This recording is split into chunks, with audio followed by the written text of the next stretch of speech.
Next topic है heating effect of current. Heating effect of current.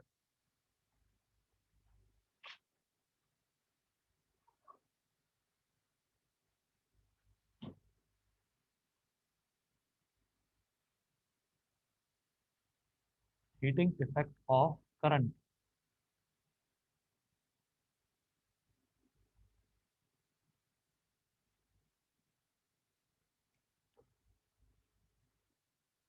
Heating effect of current में है the phenomena of production of heat in a resistor.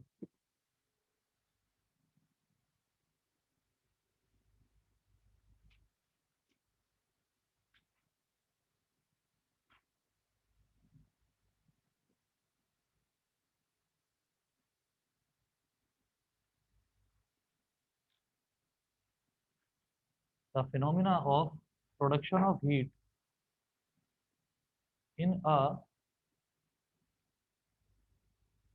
The phenomena of production of heat in a resistor. Production of heat in a resistor by the flow of an electric current, by the flow of an electric current, by the flow of an electric current through it is called, by the flow of an electric current through it,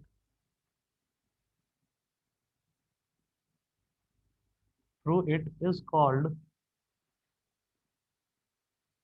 by the flow of an electric current through it is called heating effect of current, or Joule heating is called heating effect of current, or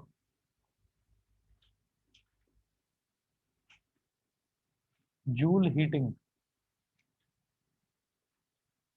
जैसे मान लीजिए हम बात करते हैं electric iron की, हम अपने कपड़ों को प्रेस करते हैं, ठीक है, तो उसमें हम प्रोवाइड क्या करते हैं, उसको इनपुट के तौर पर हम क्या प्रोवाइड करते हैं, इलेक्ट्रिक करंट। इलेक्ट्रिक करंट का मतलब क्या होता है कि फ्लो ऑफ इलेक्ट्रॉन्स। तो वो जो फ्लो ऑफ इलेक्ट्रॉन्स है, उस फ्लो ऑफ इलेक्ट्रॉन्स की वजह से जो एलिमेंट होता है, जो एलिमेंट से जिससे इलेक्ट्रिक आयरन बनता है, वो जो एलिमेंट है, वो एलिमेंट गर्म हो जाता है। ठीक, तो ऐसा क्या होता है कि हमने प्रोवाइड तो करी इलेक्ट्रिसिटी, और हमको आउटपुट में क्या मिल रही है, हीट। जैसे हम इलेक्ट्रिक मोटर की बात करते हैं, इलेक्ट्रिक मोटर के थ्रू जो फैन होता है, फैन के ब्लेड्स कनेक्टेड होते हैं, इलेक्ट्रिक मोटर रोटेट करती है। हमने क्या प्रोवाइड करी, इलेक्ट्रिसिटी। इलेक्ट्रिक मोटर रोटेट करी और मोटर से कनेक्टेड है फैन के ब्लेड्स। तो जो ब्लेड्स हैं वो ब्लेड्स घूमते हैं और हमको हवा मिलती है। तो मैंने बेसिकली इनपुट में क्या प्रोवाइड करा, इलेक्ट्रिसिटी, और आउटपुट में मेरे को क्या मिला, एयर। आउटपुट में मुझे हवा मिल रही है। ठीक, हम ये देखते हैं कि ये चीज, ये एग्जांपल तो हो गया इलेक्ट्रिक फैन का। अगर मैं इलेक्ट्रिक हीटर की बात करूं या इलेक्ट्रिक आयरन की बात करूं, तो उसमें क्या होता है कि हम प्रोवाइड करते हैं इलेक्ट्रिसिटी और आउटपुट पे मुझे क्या मिलता है, हीटिंग इफेक्ट ऑफ करंट। ठीक है, सेम चीज हमको इलेक्ट्रिक गीजर में मिलती है। तो ये जितनी भी चीजें हैं, चाहे इलेक्ट्रिक गीजर हो गया, इलेक्ट्रिक टोस्टर हो गया, या इलेक्ट्रिक आयरन हो गया, तो इसमें मैं प्रोवाइड करता हूँ इलेक्ट्रिसिटी और आउटपुट में मेरे को मिलता है एक हीटिंग इफेक्ट। ठीक, तो इसी को हम बोलते हैं हीटिंग इफेक्ट ऑफ करंट या फिर जूल हीटिंग। ठीक है, अब आगे देखते हैं। अगला आप इसमें नोट करेंगे, heat produced by electric current. Heading डालेंगे इसी में, heat produced by electric current.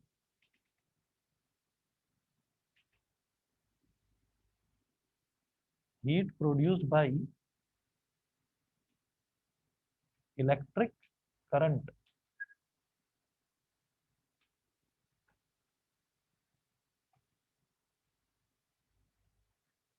Heat produced by electric current में नोट करेंगे, consider a conductor A B.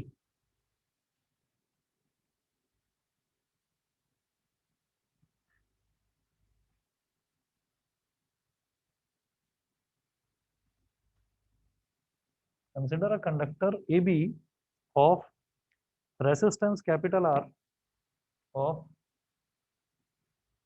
Resistance capital R, bracket में मेंशन कर रहा हूं मैं, shown in figure, shown in figure. फिर नेक्स्ट पॉइंट लिखेंगे, a source of EMF maintains, a source of EMF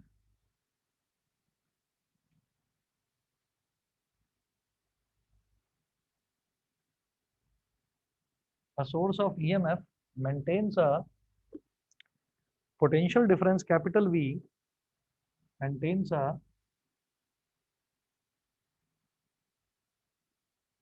potential difference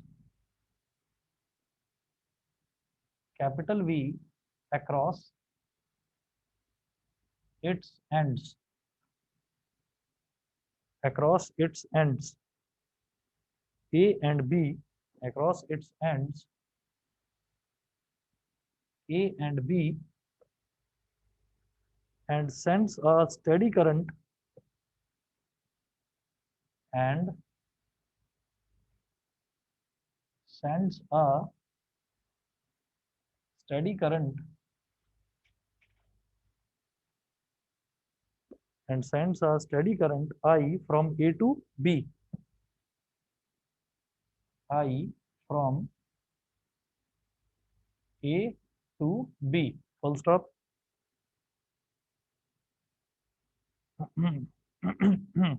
Clearly VA is greater than VB. Next point, clearly VA is greater than VB, and the potential difference across AB is, and the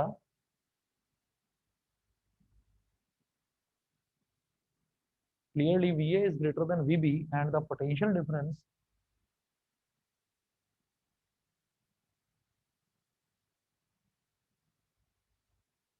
across, and the potential difference across AB is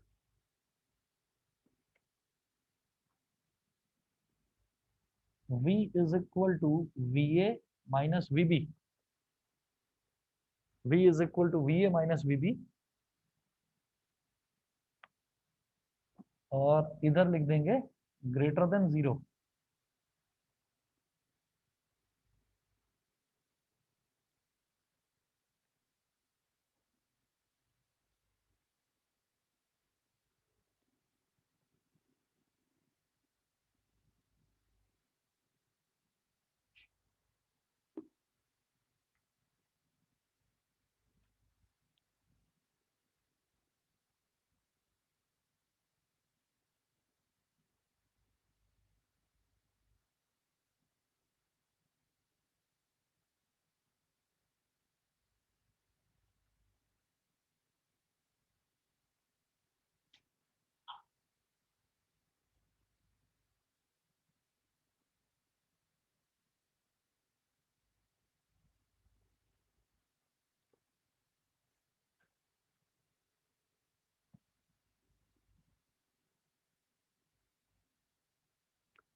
अब देखिएगा इसमें क्या है, हमने ये कहा कि जैसे किसी भी में, मैं यहाँ पर क्या पढ़ना चाह रहा हूँ, heat produced by electric current, electric current जो हीट प्रोड्यूस करता है वो क्या करता है, कैसे करता है और कितनी करता है, ठीक है, हम वो पढ़ना चाह रहे हैं यहाँ पर।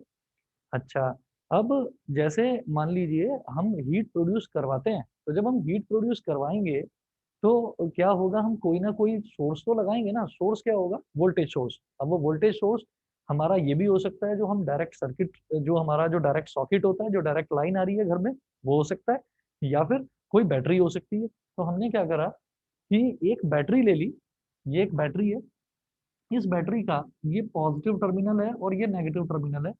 पॉजिटिव टर्मिनल का मतलब पहले भी आपको बताया था, उसका मतलब होता है कि एक ऐसा टर्मिनल जो हायर पोटेंशियल पर होता है, और नेगेटिव टर्मिनल एक ऐसा टर्मिनल जो लोअर पोटेंशियल पर होता है, जिसका पोटेंशियल कम होता है उसको नेगेटिव टर्मिनल बोल देते हैं, जिसका पोटेंशियल ज्यादा उसको पॉजिटिव टर्मिनल बोल देते हैं। फिर अगर मैं ये कहता हूँ कि ये जो पॉजिटिव टर्मिनल है, ये पॉजिटिव टर्मिनल ए से कनेक्टेड है और ये नेगेटिव टर्मिनल बी से कनेक्टेड है, तो मुझे एक चीज तो समझ में आ गई कि ये जो ए पर है potential V A, potential at A is greater than V B, ये चीज तो मेरे को समझ में आ गई। ठीक, वही चीज हमने यहाँ पर मेंशन कर रखी है, clearly V is greater than V B and the potential difference across A B. जब मैं ए और बी के बीच में पोटेंशियल डिफरेंस निकालता हूँ और उसको हम वी ए बी बोल देते हैं, V A B is equal to V A minus V B. तो ये V A minus V B हो गया। जब ए बी से बड़ा है तो बड़ी वैल्यू में से छोटी वैल्यू को सब्ट्रैक्ट करने पर पॉजिटिव वैल्यू तो आती है। भाई अगर मैं 7 - 5 करूंगा तो प्लस का 2 आएगा, और 5 - 7 करूंगा तो माइनस का 2 आएगा। तो इसलिए ये जो पोटेंशियल आ रहा है, यानी कि पोटेंशियल डिफरेंस जो आ रहा है, it will be greater than zero, ये पॉजिटिव होगा। ठीक है, यहाँ तक क्लियर है। उसके बाद ऑनलाइन वाले बच्चों को क्लियर है, बताइए। Yes sir. Yes sir. ठीक है, सचिका, आर्यन, यस सर, क्लियर है। मिलन, क्लियर है।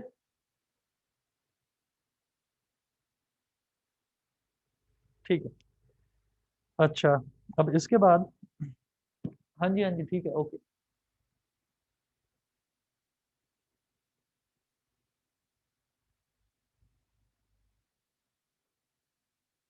अब देखिएगा, the amount of charge that flows from A to B,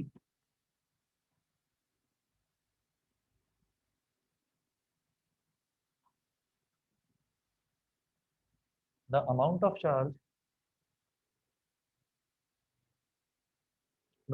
charge that flows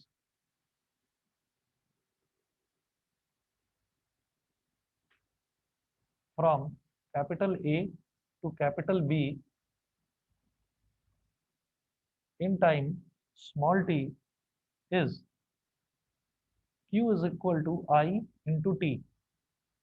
ये हमें वैसे भी पता है कि करंट क्या होता है, charge per unit time, I is equal to Q upon T होता है। तो Q कितना हो गया, I इंटू T। ठीक है, Q is equal to IT। as the charge moves through a decrease, as the charge moves through as the charge moves through a decrease as the charge moves through a decrease in potential, decrease in potential of magnitude v। हो सकता है ये वाली line अभी समझ में ना आए, बस 2 मिनट नोट करिए, बताता हूँ। Decrease in potential of magnitude capital V, हाँ वो पोटेंशियल ड्रॉप है, वो डिक्रीज है, सही समझ रहे हो। Magnitude v comma it's potential energy decreases by the amount, its potential energy decreases, its potential energy decreases by the amount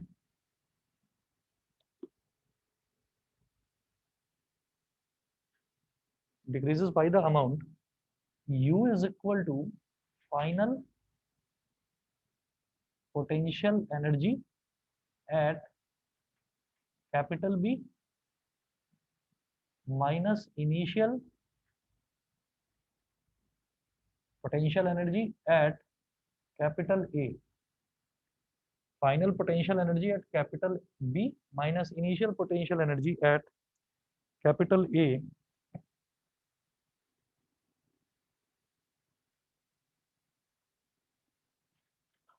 अब ये बताते हैं, देखिए, as the charge moves through a decrease in potential of magnitude v, v क्या है, potential difference है। ठीक है, आप सोचिएगा कि जो हायर पोटेंशियल है, मान लो जो हायर पोटेंशियल है वो क्या है, ये पॉजिटिव वाला है हायर पोटेंशियल, जो पॉजिटिव से कनेक्टेड है उसको हायर पोटेंशियल बोलते हैं। मान लीजिए ये 28 वोल्ट है, ठीक है, और जो नेगेटिव से कनेक्टेड है पॉइंट बी, ये लोअर पोटेंशियल पर हो गया, तो ये कितना है, मान लीजिए 10 वोल्ट।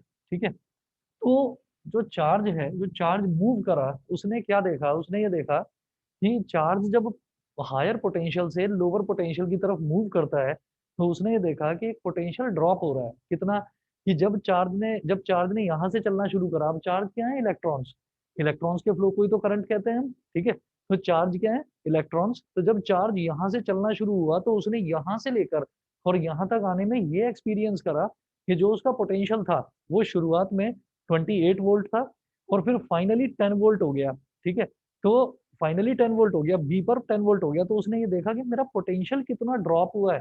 28 माइनस 10 यानी कि 18 वोल्ट का पोटेंशियल ड्रॉप उसने ऑब्जर्व करा। किसने? चार्ज ने। समझ गए? मेरी बात सभी को क्लियर है? तो उन्होंने ये बोला कि as the charge moves through a decrease in potential of magnitude v, तो चार्ज जो यहां से यहां तक चला तो उसने एक डिक्रीज इन पोटेंशियल देखा। डिक्रीज कितना था? va minus VB. ठीक है। अब ये कहते हैं कि जब भी मैं पोटेंशियल एनर्जी की बात करता हूँ तो हम पोटेंशियल एनर्जी की बात जब करेंगे तो हम ये कहेंगे कि फाइनली चार्ज इनिशियली यहाँ से स्टार्ट हुआ और यहाँ से स्टार्ट होकर यहाँ तक पहुंचा। तो ये कह दिया गया कि ए से स्टार्ट हुआ, बेसिकली ए से स्टार्ट हुआ और बी तक पहुंचा, क्योंकि ए जो है, ए भी यहाँ पर कनेक्टेड है पॉजिटिव से और बी कनेक्टेड है नेगेटिव से। तो ये कहते हैं कि अच्छा, ये रेसिस्टेंस क्यों लगाया ये भी बताता हूँ अभी। ये कहते हैं कि भाई यहाँ से यहाँ जो ये मूवमेंट हुआ है ना, ये जो मूवमेंट हुआ है, उस मूवमेंट में यहाँ पर उसकी कितनी पोटेंशियल एनर्जी है फाइनल पॉइंट पर, तो उसको बोल दिया final potential energy at B. और इनिशियल पॉइंट पर कितनी एनर्जी थी, वो हो गई initial potential energy at capital A. ठीक है। तो फाइनल माइनस इनिशियल जो है वही तो हमारा बचेगा, जो काइनेटिक, जो हमारी पोटेंशियल एनर्जी बचेगी। ठीक है। वो हमारी पोटेंशियल एनर्जी नहीं समझ में आया? देखिए, हमने ये कहा कि फाइनली उसकी पोटेंशियल एनर्जी कितनी है और इनिशियली कितनी थी। ठीक। तो फाइनल में से इनिशियल को सब्ट्रैक्ट कर देंगे तो हमारे पास आ जाएगा ना कि कितनी पोटेंशियल एनर्जी है उसके अंदर, कितनी पोटेंशियल एनर्जी का गेन हुआ या लॉस हुआ। भाई अगर मान लीजिए ये नेगेटिव आ जाती है तो मैं कहूंगा पोटेंशियल एनर्जी का लॉस हो गया, और अगर ये पॉजिटिव आ जाती है तो हम कहेंगे पोटेंशियल एनर्जी गेन कर ली। मान लो शुरुआत में जो पोटेंशियल एनर्जी थी वो मेरे पास 50 जूल थी। एनर्जी है, एनर्जी की यूनिट जूल होती है।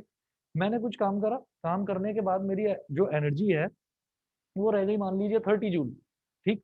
तो मैं ये कहूंगा कि फाइनली, अब ये मैं ये समझ पा रहा हूँ क्योंकि मुझे मैथमेटिक्स आती है, तो मैं ये समझ पा रहा हूँ कि शुरुआत में मेरी 50 जूल थी, घटकर 30 जूल हो गई तो डिक्रीज हुआ है।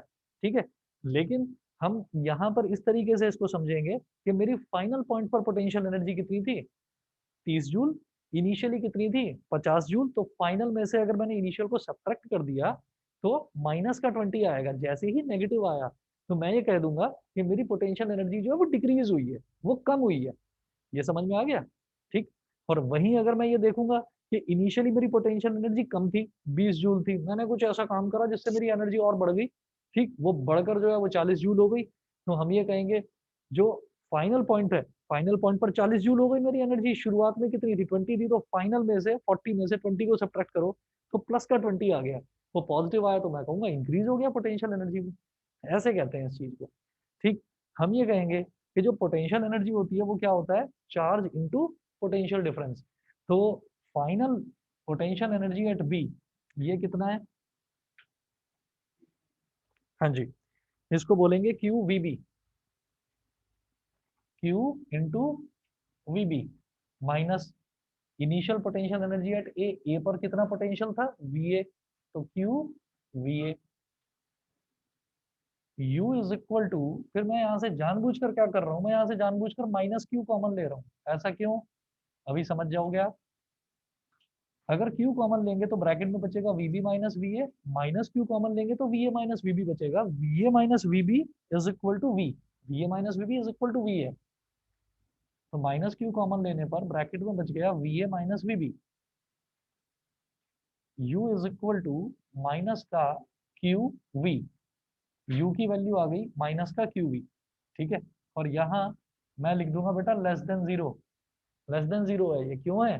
क्योंकि मैंने पहले ही देख लिया था कि वी ए माइनस वीबी क्या है, ये ग्रेटर देन जीरो है। ग्रेटर देन जीरो यानी कि पॉजिटिव क्वांटिटी, एक पॉजिटिव क्वांटिटी में नेगेटिव क्वांटिटी को मल्टीप्लाई करते हैं तो ओवरऑल नेगेटिव ही रिजल्ट आता है। तो इसलिए ये लेस देन जीरो है। लेस देन जीरो का मतलब क्या है? कि पोटेंशियल एनर्जी डिक्रीज हो रही है, लॉस हो रहा है पोटेंशियल एनर्जी का। ठीक। अब यहाँ तक बेटा ऑनलाइन वाले बच्चे बताइए, क्लियर है? Yes sir. ठीक है। चलिए अब मैं आगे चल रहा हूँ। हाँ,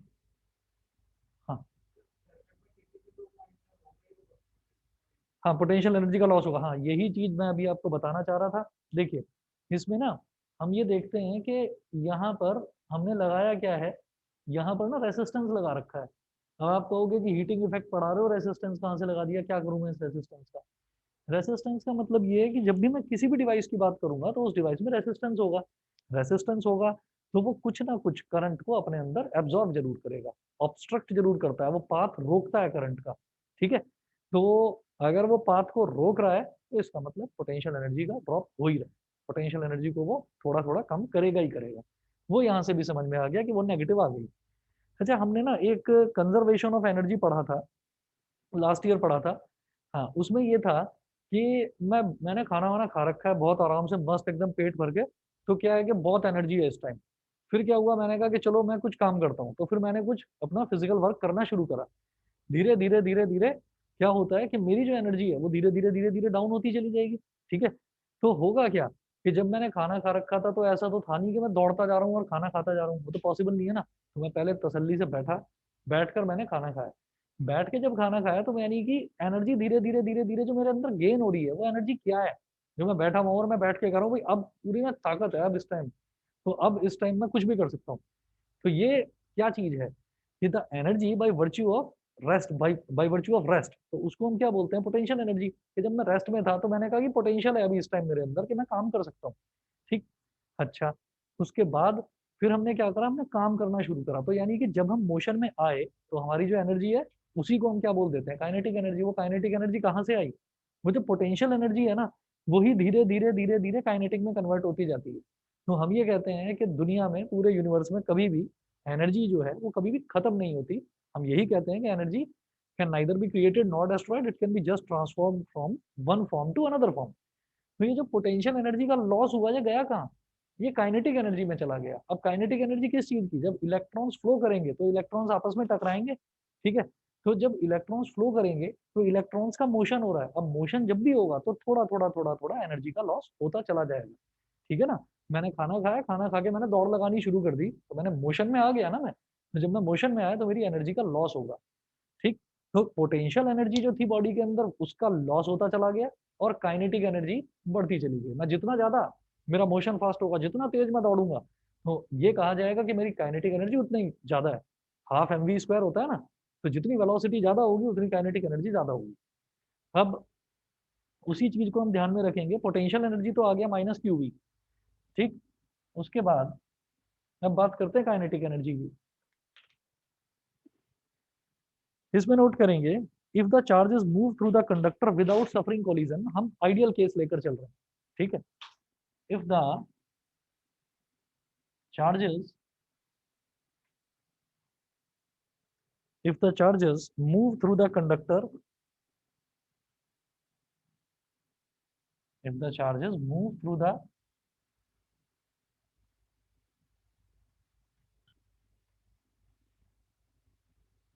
conductor without suffering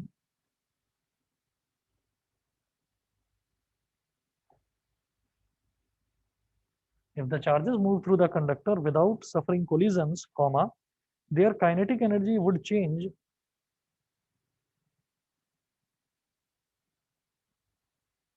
their kinetic energy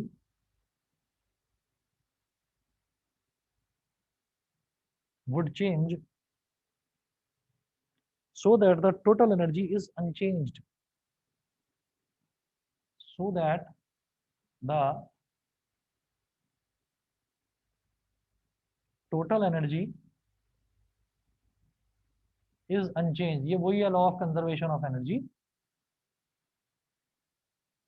total energy is unchanged। By conservation of energy, the change in kinetic energy must be,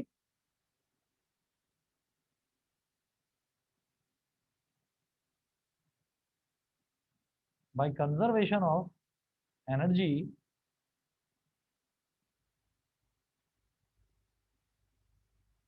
the change in kinetic energy must be, must be। अब देखिए कोई भी लाइन हम यहाँ पर लिख रहे हैं तो फालतू में नहीं, समझिएगा। विदाउट सफरिंग कोलिजन का मतलब क्या है कि ये ना आइडियल केसेस की बात करी जा रही है। किसी भी कंडक्टर में अगर चार्जेस मूव करेंगे, कोलिजन जरूर होगा, टकराव जरूर होगा कहीं ना कहीं। ठीक है, हमने आइडियल केस की बात करी कि किसी तरीके का कोई टकराव नहीं होता है। ठीक है, जबकि होता है एक्चुअल में। अब टकराव होगा तो क्या होगा कि वो जो कोलिजन में थोड़ी बहुत एनर्जी का लॉस होता है ना, तो उस लॉस की वजह से हम ये नहीं कह पाएंगे कि जितनी पोटेंशियल एनर्जी घटी उतनी काइनेटिक एनर्जी बढ़ गई, हम ये नहीं कह पाएंगे। ठीक है, समझ गए कि नहीं? हम ये कहते हैं कि अगर मान लीजिए हम एक सॉफ्ट फ्लोर है, एक बहुत ज्यादा सॉफ्ट फ्लोर है, मतलब उस पर मिट्टी जो है वो पड़ी हुई है, और मिट्टी ऐसी है कि उसको अगर मैं दौड़ता हूँ वहां पर तो वो मिट्टी धीरे धीरे धीरे धीरे दबती चली जाती है। तो क्या मेरी जितनी ताकत मैं लगा रहा हूँ दौड़ने में, क्या उतनी ताकत कन्वर्ट हो जाएगी मेरी वेलोसिटी में या मेरी काइनेटिक एनर्जी में? नहीं हो पाएगी, क्योंकि मेरी थोड़ी जो ताकत है वो वहां पर, जो वो मिट्टी दब रही है, उस मिट्टी दबने में मेरी थोड़ी ताकत वहां वेस्ट होती चली जाएगी, तो मेरी थोड़ी एनर्जी उधर वेस्ट हो जाएगी। समझ गए मेरी बात?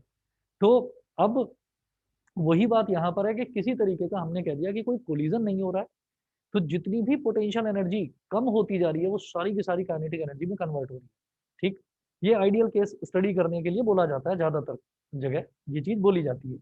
तो चेंज इन काइनेटिक एनर्जी कितना हो गया भाई? जितना लॉस हुआ उतना ही गेन हो गया, यानी कि के जो है वो माइनस यू के बराबर हो गया।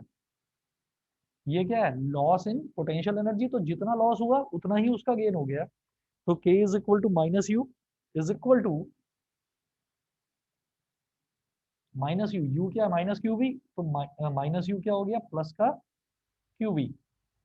प्लस का क्यू बी हो गया। अब क्यू को मैं पहले ही देख चुका हूँ, क्यू क्या है? आई इंटू टी, है ना? तो यहां पर मैं लिख दूंगा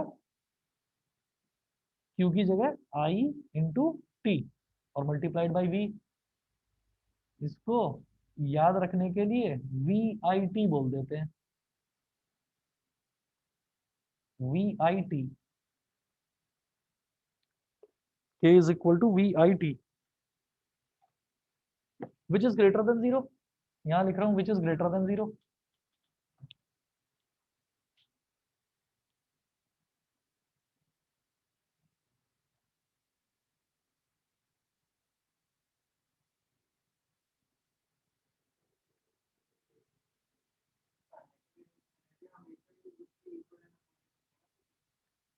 तो आइडियल केस में हमेशा इक्वल और अपोजिट ही होगी, पर मैं आइडियल केस की बात कर रहा हूँ कि किसी तरीके का कोई कोलिजन नहीं। ठीक है, अगर होगा तो वो भी मेंशन कर रखा होगा कि इतना लॉस, दूसरे कोलिजन में इतना लॉस हो रहा है एनर्जी का।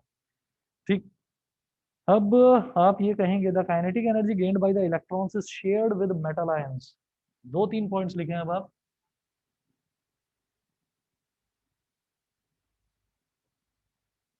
The kinetic energy gained by the electrons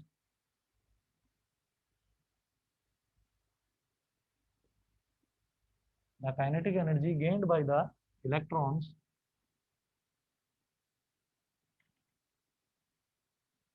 is shared by the metal ions,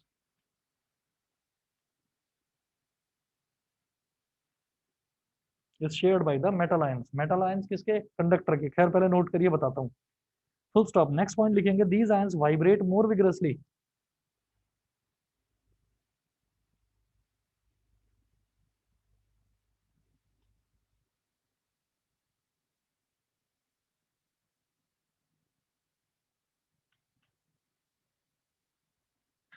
these ions vibrate more vigorously and the conductor gets heated up।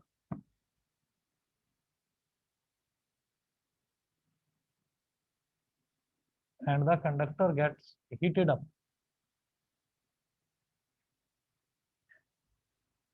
gets heated up। Next point, the amount of energy dissipated as heat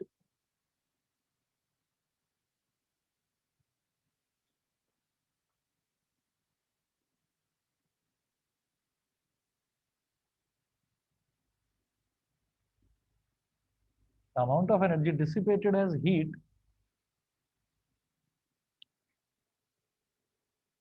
in conductor in time t is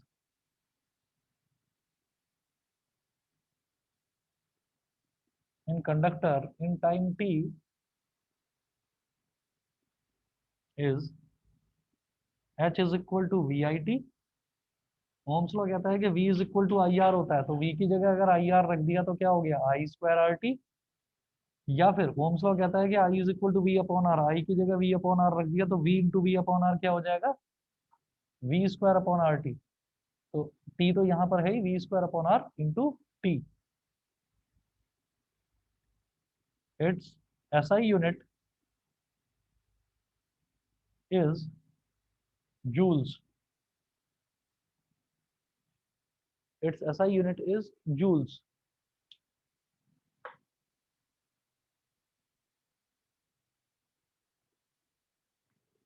अब देखिएगा ऐसा होता है कि जब उसमें kinetic energy बढ़ गई, उसके जो इलेक्ट्रॉन्स की काइनेटिक एनर्जी बढ़ गई, अब इलेक्ट्रॉन्स को निकल के बाहर तो दौड़ेंगे नहीं उसमें से, कंडक्टर में से, तो कहाँ रहेंगे? कंडक्टर के अंदर ही रहेंगे। कंडक्टर किसका बना हुआ है? किसी भी तरीके के मेटल का बना हुआ है, या हो सकता है अलॉय का बना हुआ हो। ठीक, तो उसके जो मेटल आयंस है अंदर, उसके जो मेटल आयंस हैं, अब वो इलेक्ट्रॉन्स जो है वो लगातार एक के बाद एक वो उनसे टकराना शुरू करेंगे। काइनेटिक एनर्जी कहीं तो निकलेगी। अब क्या है कि वो जो काइनेटिक एनर्जी है वो क्या करेगी कि अंदर मेटल आयंस हो, मेटल आयंस से लगातार टकराना शुरू करेगी, और मेटल आयंस जो है वो विग्रसली वाइब्रेट करना शुरू करेंगे। जब कोई आकर आपको हल्का हल्का पुश करने लगेगा तो आप भी वाइब्रेट करने लगोगे। ठीक है, तो these ions vibrate more vigorously and the conductor gets heated up again, क्योंकि उन आयंस को भी बाहर निकलने की जगह नहीं मिल रही है, वो लगातार वाइब्रेट होंगे, टकराते रहेंगे, सरफेस से टकराएंगे, तो धीरे धीरे धीरे धीरे जो हमारी काइनेटिक एनर्जी है वो सारी की सारी किसमें कन्वर्ट हो जाएगी? हीट एनर्जी में। और हीट एनर्जी, ये जितनी काइनेटिक एनर्जी है, वो काइनेटिक एनर्जी कितनी थी? वीआईटी। ये सारी की सारी काइनेटिक एनर्जी किसमें कन्वर्ट हो गई? हमारी हीट एनर्जी। बहुत छोटी सी चीज है। और ये सब आप भी जानते हैं कि अगर आप कहीं पर किसी सॉकेट में कोई प्लग भी कनेक्ट करते हैं ना, मान लीजिए आप अपना लैपटॉप भी चार्ज कर रहे हैं, मोबाइल भी चार्ज कर रहे हैं, तो उसका चार्जर भी थोड़ा बहुत हीटअप हो ही जाता है। ठीक, तो जहां पर भी, हाँ, तो जहां जहां पर भी करंट फ्लो करेगा कंडक्टर में, तो वहां पर थोड़ा बहुत कंडक्टर हीटअप हो ही जाता है। ठीक है, और यहीं पर अगर मेरे को पर्टिकुलरली, मैं इलेक्ट्रिक आयरन की, इलेक्ट्रिक गीजर की, रूम हीटर की, किसी की भी बात करता हूँ जहां पर मुझे हीटिंग इफेक्ट चाहिए करंट का, वहां पर हम जानबूझकर अलॉय यूज करते हैं, क्योंकि अलॉय का रेसिस्टेंस ज्यादा होता है। जितना ज्यादा रेसिस्टेंस होगा उतना करंट को रोकेगा, उतना ज्यादा पोटेंशियल ड्रॉप होगा, और जितना ज्यादा पोटेंशियल ड्रॉप होगा उतना पोटेंशियल एनर्जी डिक्रीज होगी, जितनी पोटेंशियल एनर्जी डिक्रीज होगी उतनी काइनेटिक एनर्जी बढ़ेगी। और काइनेटिक एनर्जी के बढ़ने का मतलब क्या है? कि दनादन दनादन टकराव शुरू अंदर मेटल आयंस के साथ में, और हीट बढ़नी शुरू। ठीक है, समझ गए? चलिए जी, तो ये आपका हीट निकालने का फॉर्मूला है। वी आई टी भी हो सकता है, आई स्क्वायर आर टी भी हो सकता है, और V square T upon R भी हो सकता है। क्लियर है? हम्म, अच्छा, उसके बाद नेक्स्ट आप नोट करेंगे बेटा, नेक्स्ट हेडिंग डालेंगे इलेक्ट्रिक पावर।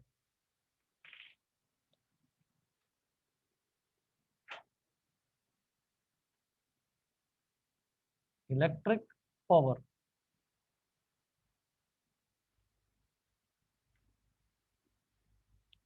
इसमें लिखें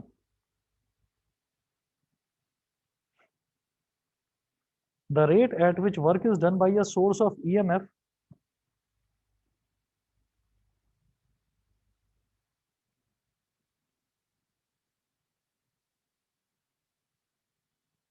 the rate at which work is done the rate at which work is done by a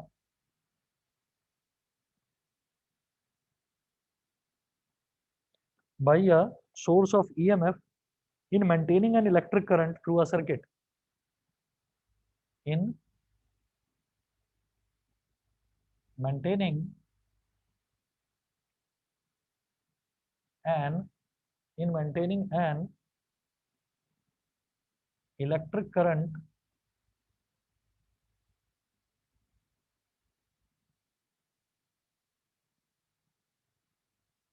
in maintaining an electric current through a circuit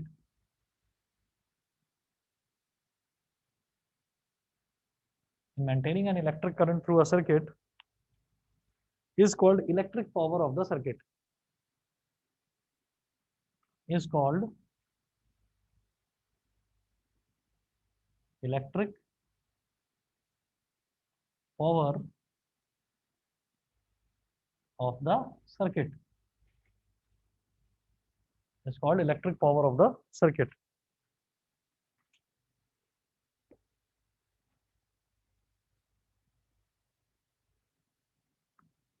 हम ये जानते हैं कि कोई भी जो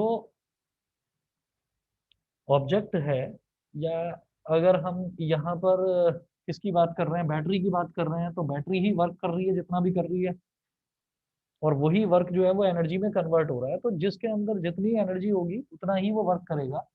तो अगर मैं यहाँ पर हीट एनर्जी की बात कर रहा हूँ या काइनेटिक एनर्जी की बात हम कर रहे हैं, तो वो जो एनर्जी है उसी को हम वर्क डन बोल सकते हैं। वो वर्क डन के ही बराबर होती है, उसी के एनालॉगस होती है। तो हमने ये कहा the rate at which work is done by a source of EMF in maintaining an electric current through a circuit is called electric power of the circuit. और जब भी कभी हम रेट की बात करते हैं ना, तो वो रेट हमेशा टाइम के रिस्पेक्ट में निकाला जाता है। ठीक है, तो जब रेट की बात यहाँ पर हो रही है तो work done per unit time की बात होगी। ठीक, तो वर्क रेट किसका? वर्क का। और वर्क क्या है? जितनी एनर्जी होगी उतना ही तो आप काम करेंगे। एनर्जी कितनी है? वीआईटी। ठीक, तो आप सीधे सीधे ये कहें कि एनर्जी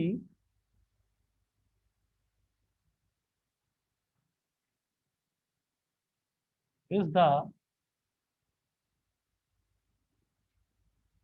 उल्टा लिख रहा हूं, एनर्जी काट के बेटा वर्क लिखना। Work is the reflection of energy. Work is the reflection of energy. जितनी एनर्जी है उतना ही आपका वर्क दिखाई देगा। Work is the reflection of energy. So work done W is equal to V I T. मैं work done W को V I T बोल सकता हूं। Therefore electric power P is equal to work done per unit time. तो P is equal to V I T upon T. T से T cancel out हो गया, तो P is equal to क्या हो गया? V I. या फिर इधर लिख रहा हूँ P is equal to V I, या फिर ये जो V है, मैं ओम्स लॉ के थ्रू, बाई ओम्स लॉ में ये कह सकता हूँ कि V की वैल्यू क्या होती है? I R. आप V की जगह आई आर रख दो, तो आई आर इंटू आई क्या हो जाएगा? आई स्क्वायर आर। तो मैं पावर का दूसरा फॉर्मूला ये भी कह सकता हूँ आई स्क्वायर आर। या फिर इसी फॉर्मूले में V को V ही रहने दो, आई की जगह V अपॉन आर लिख दो। तो V into V upon R क्या हो जाएगा? V square upon R. तो जो हमारा एनर्जी है, उस एनर्जी को ही टाइम से आप डिवाइड कर दीजिए तो आपकी पावर आ जाएगी, इलेक्ट्रिक पावर आ जाएगी। ऐसा ही यूनिट इज क्या होती है?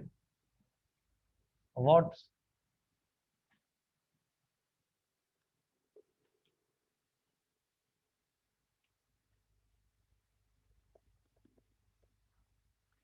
उसके बाद नेक्स्ट नोट करेंगे बेटा electric energy.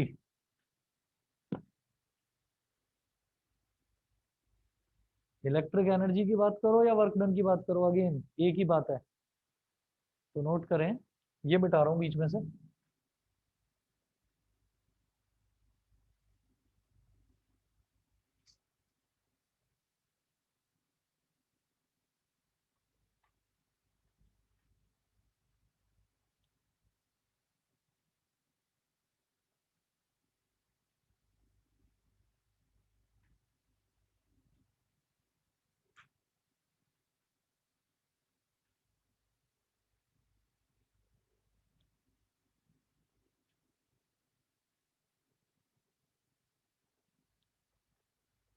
Electric energy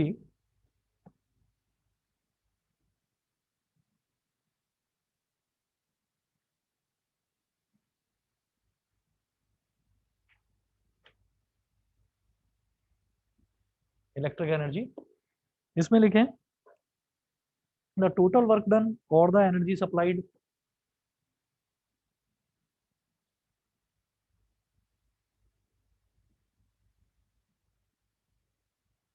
the total work done bracket में और the energy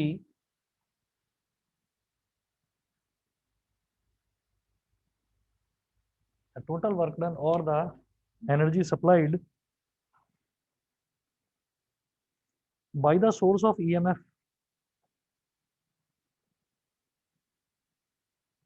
the total work done or the energy supplied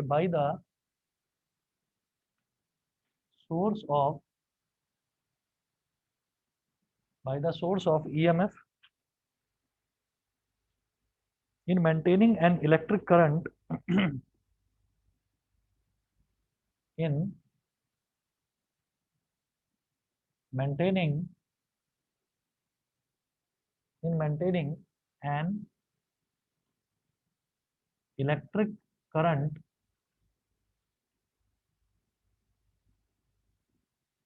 in maintaining an electric current in a circuit in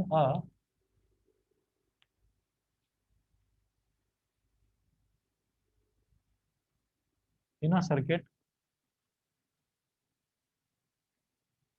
for a given time is called in a circuit or a given time in a circuit for a given time is called electric energy consumed in the circuit is called electric energy consumed in the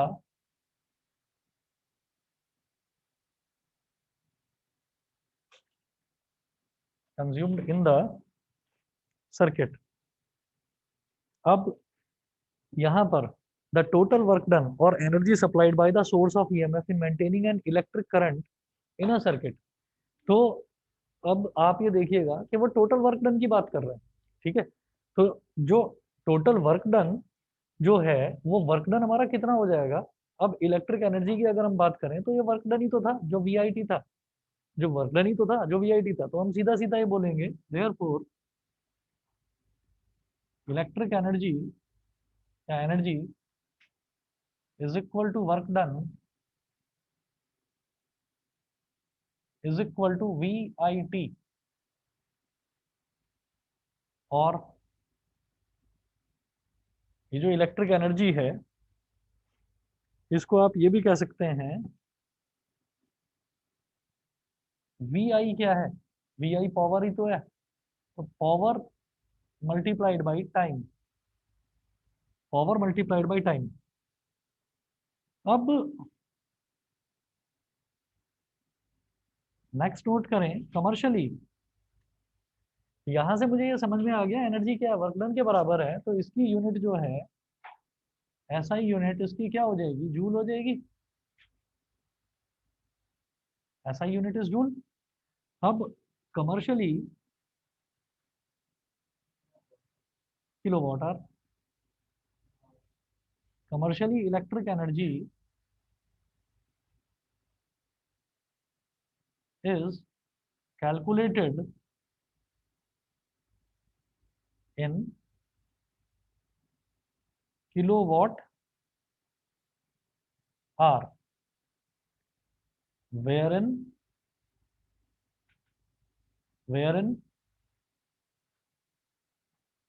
power should be in kilowatts and time should be in hours। Power kilowatt में होनी चाहिए और जो time है वो hours में होना चाहिए, ठीक। तो आप ये देखिएगा कि यहाँ पर जो हमारी कमर्शियल यूनिट है वो किलोवाट आवर होगी। अब इसका भी सीधा सीधा देखिए एमसीक्यू अगर आते हैं क्वेश्चंस, अब एक हफ्ते के अंदर वो भी पता चल जाएगा। एमसीक्यू अगर आते हैं या अगर वाइवा होता है आपका तो उसमें ये बहुत ज्यादा पूछा जाता है कि किलोवाट आ रही क्यों है कमर्शियल यूनिट, जूल में क्या प्रॉब्लम थी, जूल ही रहने देते हैं। तो हम ये कहेंगे कि जैसे मान लीजिए कमर्शियल यूनिट ऑफ इलेक्ट्रिसिटी का मतलब ये है इलेक्ट्रिसिटी की वो एनर्जी जो कमर्शियली लिंक्ड है।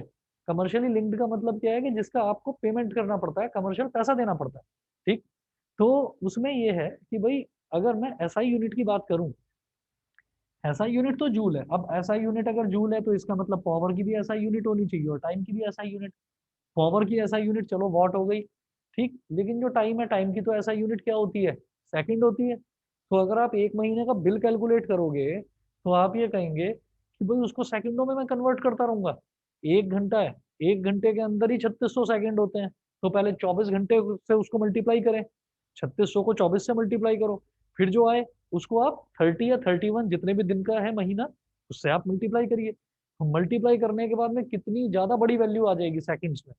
तो उस कैलकुलेशन को थोड़ा सिंप्लीफाई करने के लिए ये थ्रू आउट द वर्ल्ड किया गया कि इलेक्ट्रिकल एनर्जी जो है उसको हम किलोवाट आवर में यूज करेंगे। किलोवाट का मतलब भी इस वजह से कि भाई घर है, अब घर में बहुत सारी चीजें यूज होती हैं। हमने कहा कि अगर नॉर्मली मैं किसी ट्यूबलाइट की बात करूँ 40 वाट, 50 वाट, फैन की बात करें वो भी 40-50 वाट, तो ऐसे ही न जाने कितनी सारी चीजें घर में लगी हुई हैं। ठीक है, फ्रिज की बात करते हैं शायद 400-500 वाट का वो भी होता है। तो जीरोस जो है वो बढ़ते चले जाते हैं, वैल्यू जो है वो बहुत बड़ी आने शुरू हो जाती है। तो इस वजह से उसको सिंप्लीफाई रखने के लिए उसको किलोवाट में कन्वर्ट कर दिया गया जो पावर है, और जो सेकंड्स है सेकंड्स को कन्वर्ट कर दिया गया आर में। और किलोवाट और आर जब मल्टीप्लाई हो जाते हैं तो इसलिए के डब्ल्यू एच, किलोवाट आर। ठीक है, चले आगे। चलिए जी, इसके बाद एक रिलेशन, हाँ नोट कर लीजिए, ये ना इम्पोर्टेंट है। इधर कर रहा हूं मैं। 1 kilowatt hour is equal to, अगर इसमें और जूल में रिलेशन देखा जाए, ठीक है, तो वो क्या हो जाएगा, आप इसको लिखेंगे 1 किलोवाट मल्टीप्लाइड बाई 1 आर, ये लिख सकते हैं ऐसे। ठीक है, तो क्या होगा, 1 किलोवाट को फिर आप क्या करें, पहले वाट में कन्वर्ट करो, तो 1 मल्टीप्लाइड बाई 10 की पावर 3 वाट। भाई किलो का मतलब तो 10 की पावर 3 ही होता है, मल्टीप्लाइड बाई 1 आर, इसको सेकंड में कन्वर्ट करो तो 3600 सेकेंड। एक आवर में 60 मिनट, 60 मिनट में वो सॉरी 1 मिनट में 60 सेकेंड, तो 60 × 60 3600 हो गया। अब यहाँ से 3 जीरो निकाल लो, 2 जीरो तो है ही, 1 जीरो निकालने के लिए 3.6 करना पड़ेगा, तो ये हो गया 3.6 मल्टीप्लाइड बाई ये 10 की पावर 3 और इधर भी 10 की पावर 3, 3.6 इंटू 10 की पावर 6 क्या, जूल्स। तो ये 1 kilowatt hour is equal to 3.6 into 10 की पावर 6 जूल्स। एक ये रिलेशन है। उसके बाद नोट करें, पावर कंज्यूम्ड, नेक्स्ट हेडिंग डालेंगे power consumed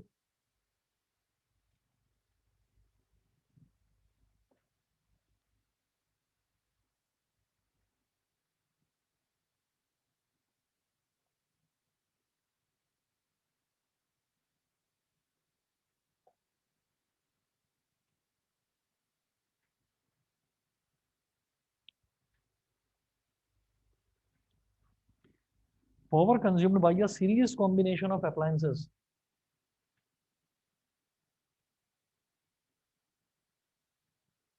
power consumed by a series combination of appliances। बस ये हेडिंग डालकर छोड़ दीजिए, नेक्स्ट क्लास में करवाऊंगा। Power consume by a series combination of appliances. और आप सभी बच्चों को बता रहा हूँ कि थोड़ा सा पिछले आप नोटिस कर रहे होंगे, पिछले 15-20 दिन से मैं थोड़ा सा बिजी चल रहा हूँ, तो कई बार मुझे अचानक से छुट्टी भी करनी पड़ जाती है। बस एक हफ्ते की बात हो रहा है, और मैंने काफी टाइम हो गया, 2-3 हफ्ते हो चुके हैं, मैंने आपकी कोई एक्स्ट्रा क्लास भी नहीं ली है। ठीक है ना, तो इस चीज का आप ध्यान रखिए, बस एक हफ्ता और है, थोड़ा बहुत मेरा काम कुछ रुका हुआ है वो फिनिश हो जाएगा, उसके बाद आप लोगों की एक्स्ट्रा क्लासेस भी शुरू होगी, और थोड़ा सा फास्टर पेस पर लेकर चलेंगे सिलेबस को। ठीक है बेटा, चलिए जी, आज के लिए इतना ही। सर नमस्ते। नमस्ते।